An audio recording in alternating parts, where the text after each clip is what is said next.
ಚಿಕ್ಕಬಳ್ಳಾಪುರ ನಗರದ ಎಪಿಎಂಸಿ ಮಾರುಕಟ್ಟೆಯಲ್ಲಿರುವ ವ್ಯಾಪಾರ ಮಾಡೋ ವರ್ತಕರು, ರೈತರು, ವ್ಯಾಪಾರಿಗಳು ಪ್ರತಿನಿತ್ಯ ಕೂಡ ಅಧಿಕಾರಿಗಳ ಒಂದು ಬೇಜವಾಬ್ದಾರಿತನದಿಂದ ಗಬ್ಬೆದ್ದು ಈಗ ನಾರ್ತಾ ಇದೆ ಅಲ್ಲಿನ ಎಪಿಎಂಸಿ ಮಾರುಕಟ್ಟೆ. ಯಾಕಂದ್ರೆ ಎಲ್ಲೆಂದರಲ್ಲೇ ಕಸವನ್ನು ಬಿಸಾಕಿದ್ದಾರೆ. ಅಲ್ಲಿನ ಜನರು ಓಡಾಡೋದಾಗಿರ್ಬೋದು ಅಥವಾ ವ್ಯಾಪಾರಿಗಳು ವ್ಯಾಪಾರ ಮಾಡೋದು ಕೂಡ ಕಷ್ಟದ ಒಂದು ಪರಿಸ್ಥಿತಿ ಆಗಿಬಿಟ್ಟಿದೆ.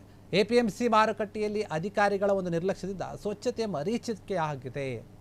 ಓಡಾಡೋಕ್ಕೂ ಆಗ್ತಾ ಇಲ್ಲ.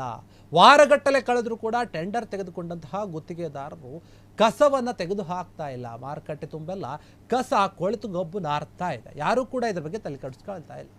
ಗುತ್ತಿಗೆದಾರರಿಗೆ ತಿಳಿಸಿ ಸ್ವಚ್ಛತೆಯನ್ನು ಮಾಡಿಸಬೇಕಾದಂತಹ ಮಾರುಕಟ್ಟೆಯ ಅಧಿಕಾರಿಗಳು ತಲೆ ಕೂಡ ಹಾಕ್ತಾ ಇಲ್ಲ. ಹೀಗಾಗಿ ಅಧಿಕಾರಿಗಳ ಒಂದು ಬೇಜವಾಬ್ದಾರಿತನಕ್ಕೆ ಅಲ್ಲಿ ಬರುವಂತಹ ಎಲ್ಲ ಜನರು, ವ್ಯಾಪಾರಿಗಳು ಮತ್ತು ರೈತರು ಕೂಡ ಇಡೀ ಶಾಪವನ್ನು ಹಾಕ್ತಾ ಇದ್ದಾರೆ.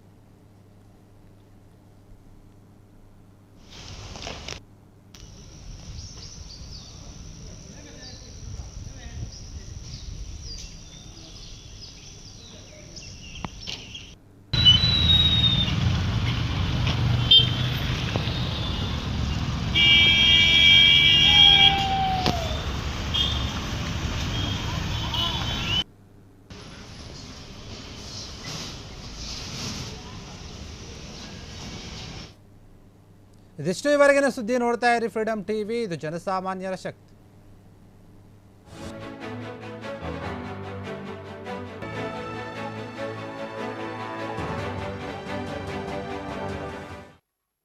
ಚಿಕ್ಕಬಳ್ಳಾಪುರ ನಗರದ ಎಪಿಎಂಸಿ ಮಾರುಕಟ್ಟೆಯಲ್ಲಿರುವ ವ್ಯಾಪಾರ ಮಾಡೋ ವರ್ತಕರು, ರೈತರು, ವ್ಯಾಪಾರಿಗಳು ಪ್ರತಿನಿತ್ಯ ಕೂಡ ಅಧಿಕಾರಿಗಳ ಒಂದು ಬೇಜವಾಬ್ದಾರಿತನದಿಂದ ಗಬ್ಬೆದ್ದು ಈಗ ನಾರ್ತಾ ಇದೆ ಅಲ್ಲಿನ ಎಪಿಎಂಸಿ ಮಾರುಕಟ್ಟೆ.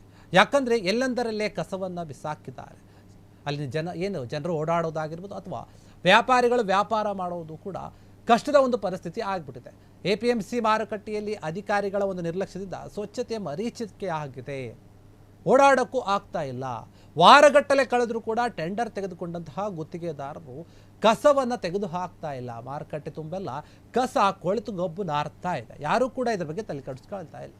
ಗುತ್ತಿಗೆದಾರರಿಗೆ ತಿಳಿಸಿ ಸ್ವಚ್ಛತೆಯನ್ನು ಮಾಡಿಸಬೇಕಾದಂತಹ ಮಾರುಕಟ್ಟೆಯ ಅಧಿಕಾರಿಗಳು ತಲೆ ಕೂಡ ಹಾಕ್ತಾ ಇಲ್ಲ. ಹೀಗಾಗಿ ಅಧಿಕಾರಿಗಳ ಒಂದು ಬೇಜವಾಬ್ದಾರಿತನಕ್ಕೆ ಅಲ್ಲಿ ಬರುವಂತಹ ಎಲ್ಲ ಜನರು, ವ್ಯಾಪಾರಿಗಳು ಮತ್ತು ರೈತರು ಕೂಡ ಇಡೀ ಶಾಪವನ್ನು ಹಾಕ್ತಾ ಇದ್ದಾರೆ.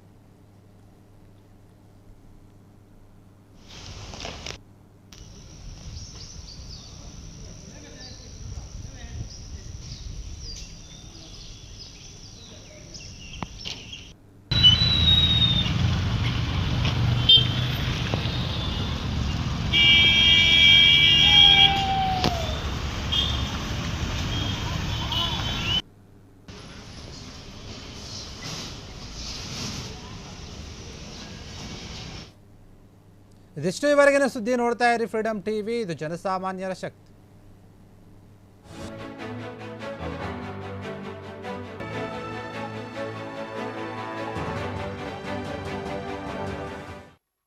ಕ್ಷಣ ಕ್ಷಣದ ಸುದ್ದಿಗಳಿಗಾಗಿ ಫ್ರೀಡಮ್ ಟಿವಿ ಸಬ್ಸ್ಕ್ರೈಬ್ ಮಾಡಿ, ಲೈಕ್ ಮಾಡಿ ಹಾಗೂ ಫಾಲೋ ಮಾಡಿ. ಹೊಸ ಸುದ್ದಿಗಳ ನೋಟಿಫಿಕೇಶನ್ಗಾಗಿ ಬೆಲ್ ಐಕಾನ್ ಮೇಲೆ ಕ್ಲಿಕ್ ಮಾಡಿ.